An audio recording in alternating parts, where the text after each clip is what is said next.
अस्सलाम वालेकुम मेरे समझदार पाकिस्तानी, मेरा नाम रेहान तारिक है और आप मेरा यूट्यूब चैनल और फेसबुक पेज देख रहे हैं। करोड़ दरूद आका दो जहां नबी मेहरबान मोहम्मद मुस्तफ़ा सल्लल्लाहु अलैहि वसल्लम पर। इस दुआ और इस उम्मीद के साथ इस व्लॉग का आगाज करते हैं कि अल्लाह रब्बुल इज्जत इस मुल्क के फैसला साजों के दिलों में समझदार पाकिस्तानियों के लिए नरमी पैदा कर दे। चीफ मिनिस्टर केपी के अली अमीन गंडापुर ने पाक फौज जिंदाबाद का नारा लगा दिया है। वो कह रहे हैं हम पाक फौज के खिलाफ नहीं है, कुछ लोग हमें और पाक फौज को लड़वाना चाहते हैं, दूरियां पैदा करना चाहते हैं, लेकिन फिर भी हम पाक फौज जिंदाबाद का नारा लगाते हैं। दूसरी तरफ जरताज गुल का गुज़श्ता रोज का स्टेटमेंट, जिसमें वो सिविल नाफरमानी की तहरीक टेबल पर नहीं है की बात कर रही हैं। इसके साथ साथ बैरिस्टर गौहर जो सिविल नाफरमानी की तहरीक से बहुत दूर रहने की बात कर रहे हैं।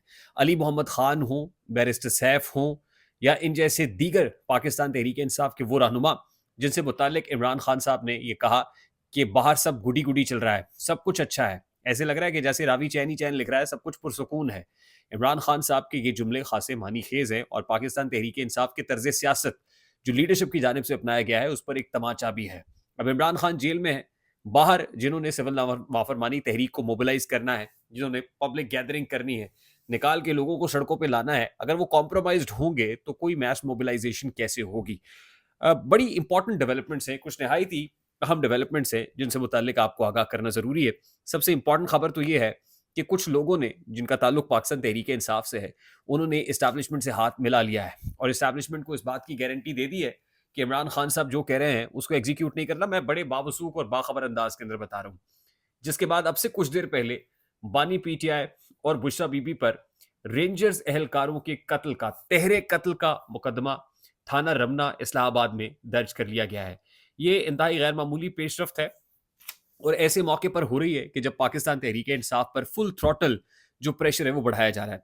अब इसका अंदाजा आप इस अमर से लगाइए कि पाकिस्तान तहरीक इंसाफ की जानिब से सबसे पहले एक इनिशिएटिव लिया गया और 5 रुकनी मुज़ाकराती कमेटी जो है वो कायम की गई। 5 रुकनी मुज़ाकराती कमेटी तश्कील दिए जाने के बाद आज उस मुज़ाकराती कमेटी को एक्सपैंड करके उसमें 2 मज़ीद नाम शामिल कर लिए गए हैं।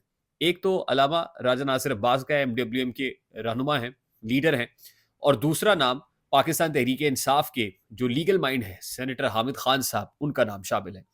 अब सेनेटर हामिद खान साहब की पल्स क्या है, वो कहाँ से बोलते हैं, कहाँ से आते हैं, सब बखूबी वाकिफ है। और जो दूसरा नाम भी शामिल किया गया है, एवरीवन नोज हिम कि वो क्या कर सकते हैं। तो पाकिस्तान तहरीक इंसाफ की जानिब से ये जो मुज़ाकराती कमेटी एक्सपैंड कर दी गई है। दूसरी तरफ हुकूमत ने अभी तक कोई मुज़ाकराती कमेटी तश्कील दी ही नहीं, मुज़ाकरात तो दूर की बात। और हुकूमत के एक अहम रहनुमा से अब से कुछ देर पहले मेरी बात हुई है, वो ये कहते हैं कि हम पाकिस्तान तहरीक इंसाफ से मुज़ाकरात नहीं करेंगे। मुज़ाकरात का वक्त इन्होंने गुजार दिया है। मुज़ाकरात से मुताल्लिक हम उस वक्त फ्लेक्सिबल थे जब डी चौक में ये पहुंचे थे और हमने मना किया था थाना संजानी जाके जो है वो बैठ जाइए, लेकिन वो नहीं बैठे, नहीं गए। और अब अगर ये कहेंगे कि सिविल डिसोबीडियंस की तहरीक हमने चलानी है तो बिल्कुल मुज़ाकरात नहीं होंगे। यूँ लगता है कि बैरिस्टर अली ज़फ़र ने जो कहा था कि ऐसे लग रहा है कि जैसे पाकिस्तान तहरीक इंसाफ हुकूमत से मुज़ाकरात की भीख माँग रही है, तो कहना गलत नहीं होगा और यूँ ही यही तासुर दिया जा रहा है पाकिस्तान तहरीक इंसाफ की जानिब से। अच्छा, ऐसे में अब इस्टेब्लिशमेंट और उनकी हिमायत से जो लोग आगे बढ़ते हैं, उनकी जानिब से DG ISPR major general Ahmed Sharif Chaudhry साहब, अब तो लेफ्टिनेंट जनरल हैं, उनकी जो तकरीर है उसका एक क्लिप शेयर किया जा रहा है।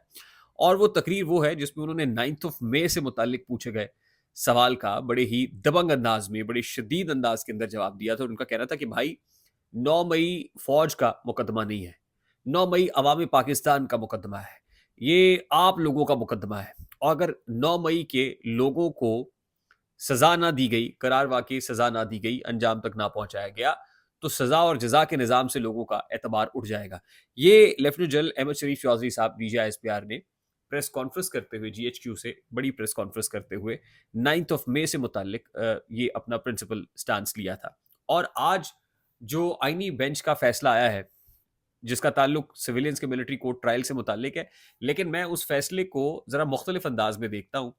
उसको लिंक किया जा रहा है डीजीआईएसपीआर के इस स्टेटमेंट से और ये कहा जा रहा है कि इमरान खान के गिर्द घेरा तंग हो रहा है। अब इमरान खान से, यानी पाकिस्तान तहरीक इंसाफ से मुज़ाकरात ना करके, आई मीन हुकूमत के साथ इस वक्त जो पीटीआई के लोग इंगेज कर रहे हैं, वो इमरान खान साहब को ये रियलाइज़ कराना चाहते हैं कि जी हुकूमत किसी मामले पर आने को तैयार नहीं है। सिविल डिसोबीडियंस की तहरीक वैसी कामयाब नहीं होगी। और इमरान खान साहब को ये बावर करा रहे हैं कि आप पर प्रेशर बढ़ रहा है। जैसा कि थाना रमना में जो मुकदमात हैं रेंजर्स एहलकारों के, वो दर्ज कर लिए गए हैं। ऑल्दो पाकिस्तान तहरीक इंसाफ ने आज ही 12 लोगों की हलाकत पर जो एक प्राइवेट कंप्लेंट है वो अदालत में जमा कराई है। लेकिन हुकूमत ने मुकदमा दर्ज कर लिया है और दूसरी तरफ वो ये रियलाइज़ कराना चाहते हैं कि आपका मामला अल्टीमेटली मिलिट्री कोर्ट की तरफ बढ़ रहा है। और आज डीजीआईएसपीआर की ये जो क्लिप है वो वायरल करके भी यही इंप्रेशन दिया जा रहा है कि इमरान खान साहब अल्टीमेटली मिलिट्री कोर्ट की तरफ बढ़ रहे हैं। हालाँकि जो आज के आईनी बेंच का जो फैसला है, मैं ये समझता हूँ कि ये मुनासिब फैसला है पाकिस्तान तहरीक-ए-इंसाफ के लिए। वो इसलिए कि 85 लोग जो हैं, जो ऑलरेडी अपनी सज़ाएँ मुकम्मल कर चुके हैं उनमें से पेशतर, वो ज़ाहिर है रिहा हो जाएँगे। वो तो हवा में मुअल्लक़ थे कि इधर जाएँ या उधर जाएँ। और कोर्ट के फैसले से क्योंकि मशरूत था मामला, तो कोर्ट को ये फैसला सुना नहीं था और वो सुना दिया। और ज़ाहिर है कोर्ट ने सिविलियंस के मिलिट्री कोर्ट ट्रायल को भी जायज़ करार नहीं दिया, बल्कि आने वाले जो जो फ्यूचर के मैटर्स हैं, उसको भी कोर्ट के सुप्रीम कोर्ट के फैसले से मशरूत करार दे दिया है। तो इसका मतलब कतई ये नहीं है कि कोर्ट ने लीगल कर दिया है सिविलियंस का मिलिट्री कोर्ट में ट्रायल, ऐसा नहीं है। लेकिन आज के इस फैसले से इसको जोड़ा इसी तरह से जा रहा है कि जैसे कोर्ट ने सिविलियंस के मिलिट्री कोर्ट में ट्रायल को जायज़ करार दे दिया है और ये इमरान खान साहब के लिए किया गया है। और दूसरी तरफ फैसल वोडा कहते हैं कि जनरल फैज़ हमीद जो है, वो इमरान खान के खिलाफ वादा माफ गवाह बन रहे हैं और उन्होंने टॉप ऑफ द लिस्ट जिस शख्स का नाम लिया है, वो इमरान खान है। हालाँकि अभी जो प्रेस रिलीज़ सामने आई 9th ऑफ मई से मुताल्लिक आईएसपीआर ये का जो दूसरा हिस्सा है 9th ऑफ मई से मुताल्लिक उस प्रेस रिलीज़ का, उसमें भी 9th ऑफ मई पे तहकीकात जनरल फैज़ हमीद से होनी है, ये कहा गया।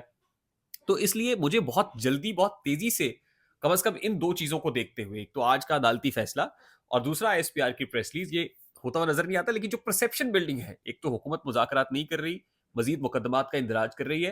पाकिस्तान तहरीक-ए-इंसाफ की जो लीडरशिप है, जिससे मुताल्लिक इमरान खान साहब ने अपने कंसर्न्स का इज़हार किया, तो मुझे ये लगता है कि माहौल पैदा किया जा रहा है, जिससे पाकिस्तान तहरीक-ए-इंसाफ के बानी को अल्टीमेटली ढेर किया जा सके। और मैं तो ये समझता हूँ कि गेम ऑफ नर्व्स है, असाब की जंग है और असाब की जंग पे जो मजबूत होगा, काबू रखेगा, वही कामयाब होगा। और इमरान खान साहब भी लगता ये है कि लोकल एस्टैब्लिशमेंट और लोकल गवर्नमेंट से तो बिल्कुल भी पुरुमीद नहीं है और उन्होंने अपनी नज़रें अमेरिका की तरफ लगाई हुई हैं और 20 जनवरी की तारीख है। अच्छा, अब अमेरिका में जो ओवरसीज़ पाकिस्तान तहरीक-ए-इंसाफ की जानिब से जो प्रेस कॉन्फ्रेंस की गई थी, हालिया दिनों में, उस मुतालिक हमने आपको अपडेट किया था। उस प्रेस कॉन्फ्रेंस के रद्द-ए-अमल के तौर पे जो अमरीकी कांग्रेसमैन हैं ब्रैड शेरमैन ने कहा है कि इमरान खान की कैद कानून की बजाय सियासत पर मबनी लगती है। उस प्रेस कॉन्फ्रेंस का रद्द-ए-अमल आ रहा है। इमरान खान की जो कैद है वो कानून की बजाय सियासत पर मबनी लगती है। वाशिंगटन डीसी में तहरीक-ए-इंसाफ के हामियों की इस प्रेस कॉन्फ्रेंस पर अपने रद्द-ए-अमल में उन्होंने कहा कि अमेरिका पाकिस्तान में कानून की हुक्मरानी देखना चाहता है और अमेरिका ये मुमकिन बनाएगा कि पाकिस्तान में जो कानून की हुक्मरानी वो हो और ह्यूमन राइट्स वायलेशंस के ऊपर अमेरिका बड़ी गहरी तशवीश का इज़हार भी करता है। अब ज़ाहिर है कांग्रेसमैन ब्रैड शर्मन तो ख़ास तौर पे वो है जो मुसलसल इस पे बात करते रहे हैं और पाकिस्तान तहरीक-ए-इंसाफ ने लॉबी भी अच्छी की है। यही वजह है कि कांग्रेशनल हियरिंग के अंदर डोनाल्ड लू को जो है वो ख़ासा ताबड़तोड़ सवालात का सामना करना पड़ा था। अब एक तरफ तो ये इंटरनेशनल सिनेरियो है, दूसरी तरफ लोकली जो प्रेशर है, दबाव बढ़ा के कोशिशें की जा रही है कि किसी तरीके से बानी पीटीआई को और नीज़ लाया जाए और यही वजह है कि जो बाहर क़यादत बैठी हुई है अली मीन गंडापुर, वो तो मुसलसल ये कह रहे हैं कि हम तासुर भी यही दे रहे हैं कि ज़ाहिर है वो लड़ने के लिए तैयार नहीं है। आई होप मेरी बात आप तक पहुँची होगी। अगर पहुँच जाए तो वीडियो को लाइक और शेयर करना मत भूलिएगा। चैनल पे नए तो चैनल को सब्सक्राइब कर लीजिएगा। बेल आइकन ज़रूर दबाइएगा। मुझे रेहान तारिक को इजाज़त दीजिए। अपना बहुत सारा ख्याल रखिएगा। अस्सलाम वालेकुम।